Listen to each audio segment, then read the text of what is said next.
मोगाच्या भाव भयणीनो, आयची पवित्र पुस्तकांतली वाचपां आमकां उगडास कोत्ता की देव आपले पोरचेक एकठांय कोत्ता आनी एकवडटा. पयले वाचपान एझेकियल प्रवादी आमकां सांगता कशे भाशेन देव हो कार्य हो वावर कोत्तलो. शिपडलोली इस्रायल पोरसाक तो एक कोत्तलो. नॉर्दर्न किंगडम सादर्न किंगडम अशे डिवायड कुशीन जाल्ले तांकां तो एक कोत्तलो. आनी एक केल्या उपरांत आपले पोरचेक तो कितें कोत्तलो, तो तांचे बरोबर एक करार कोत्तलो आनी तांकां आमंत्रण दितले ताचे उतरा प्रमाणे तांचें जिवीत जावंक. आनी जेन्ना ताचे उतरा प्रमाणे जिवीत जातलें तांचें जिवीत फलादीक जातलें. तो एक गवळी कसो तांकां राखतलो आनी सांबाळटलो.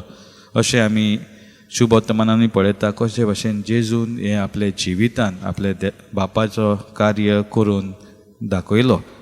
आनी तो कोत्ता आसतना जायते ताचे विरुद्ध जाले. कांय जाण ताचेर विश्वास ठेवूंक लागले, कांय जाण ताचे आयकता पूण आपणाचेत करूंक लागता. जेन्ना आमी हे आमचे जिविताक लागू करता आमकांय वेगवेगळी जबाबदारी दिलोली आसा.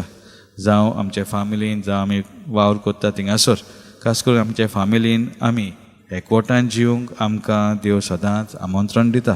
आनी एकवटान जिवंक म्हटल्यार फॅमिलीचो वडील आसा ताचीच जबाबदारी सगळ्यांक एक करून दवरूंक न्हय, जण एकल्याची. कित्याक फामील म्हटल्यार आमी सगळीं एकठांय जावन एक कशी जियेता तेन्नाच ती खरी बरी फामील जाता.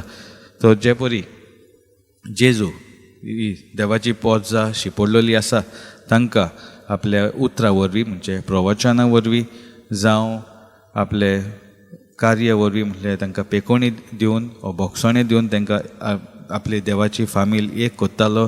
तशेंच आमी आमचे फामिलीनूय जेजू भाशेन आमी भोगसणे दिवंक काकुतीची मनशां जावंक आमकां तो आमंत्रण दिता.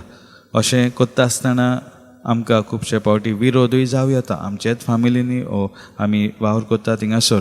पूण जेन्ना विरोध जाता आमी तांकां सोडून वचना पूण तरी तो वावर करीत रावता जे परी जेजून केलो.